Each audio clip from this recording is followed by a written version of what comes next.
This video is about four kinds of ethics. During the video, I want to list the four kinds of ethics. I want to list a domain to categorize them. I want to list a mode, their mode of operation.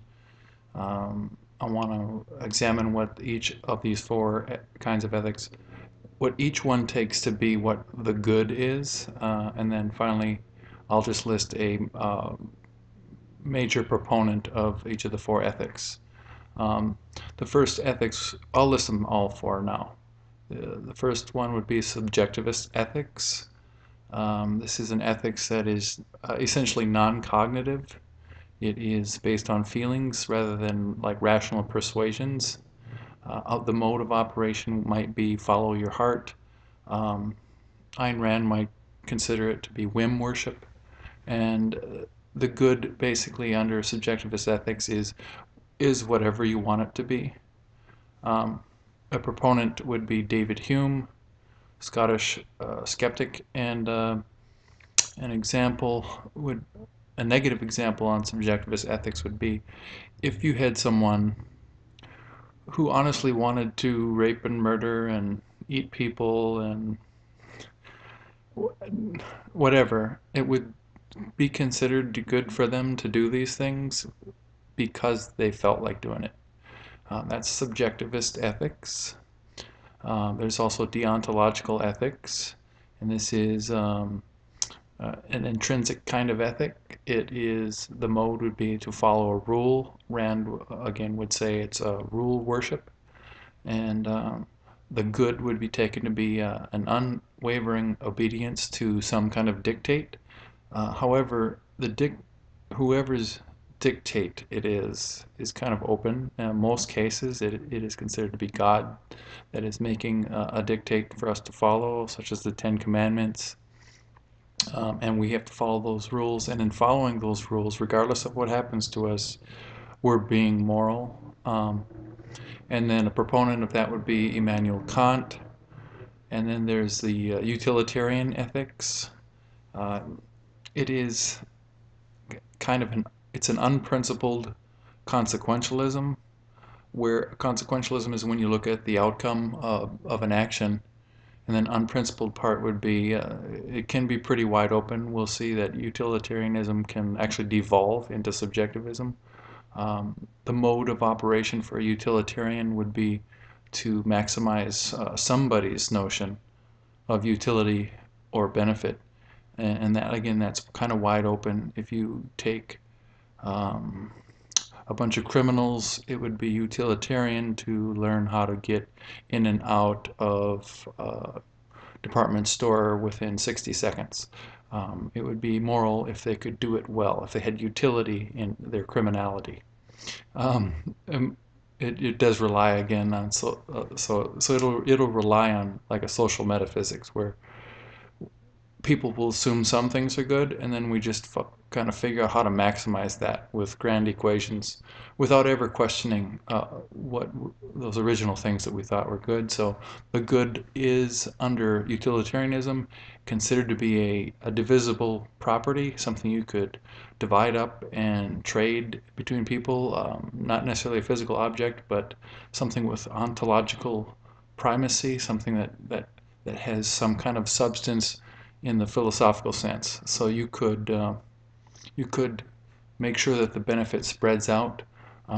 Utilitarianism is used by a lot of statist dictators. They'll say, well, we need to maximize everyone's benefit. Therefore, we're going to make most of you suffer because everybody's better off. It's a numbers game, and there's a lot of wiggle room, and that's why I say it can devolve into subjectivism, because there isn't a lot of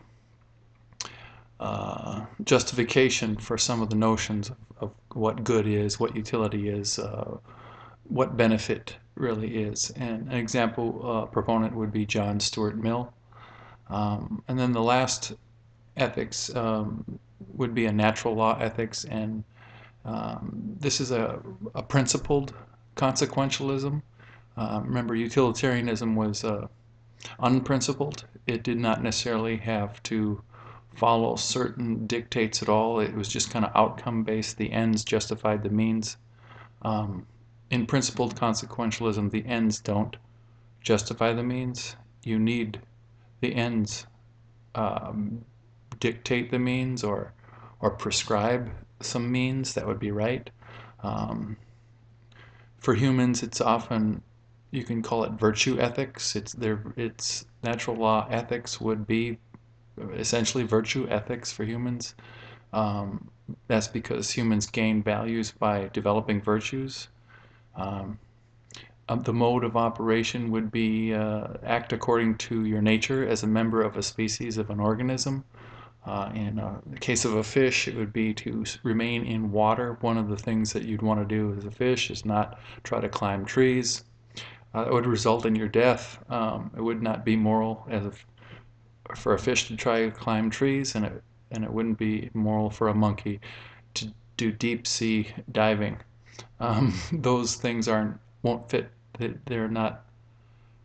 They don't sustain life or well-being. So let's see. What does natural law take to be the good? It takes the good is kind of an indivisible relation of an organism to its environment. So, like I was saying with the fish and the monkeys, you can't really divide it up and say, well, we're going to have 5 fish climb trees because it's good for the overall, uh, animals in the forest or something. That would be utilitarianism, where you take some vague notion of utility and benefit without justifying it. You just apply some equations to some algorithms to maximize it, and then you go ahead and implement it as a morality. With natural law, you're kind of stuck with whatever creature that you're looking at.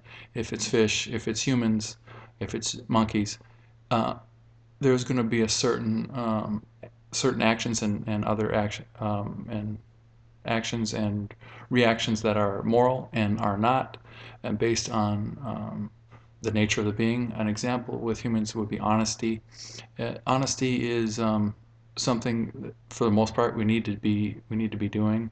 It really means that you're adhering to reality and not trying to fake reality or live two realities, which becomes very troublesome in your life, and it can create a lot of long-term pain. So natural law would take the whole lifespan of an organism and look at it and say, well, what can we do with the natural limits of the organism and their lifespan, and how could we maximize the good in that way, in an indivisible way, unlike the utilitarians. And the proponent of natural law ethics would be Aristotle, and I would argue also Ayn Rand. I'll stop there, and I'll possibly make a follow-up video. Thank you.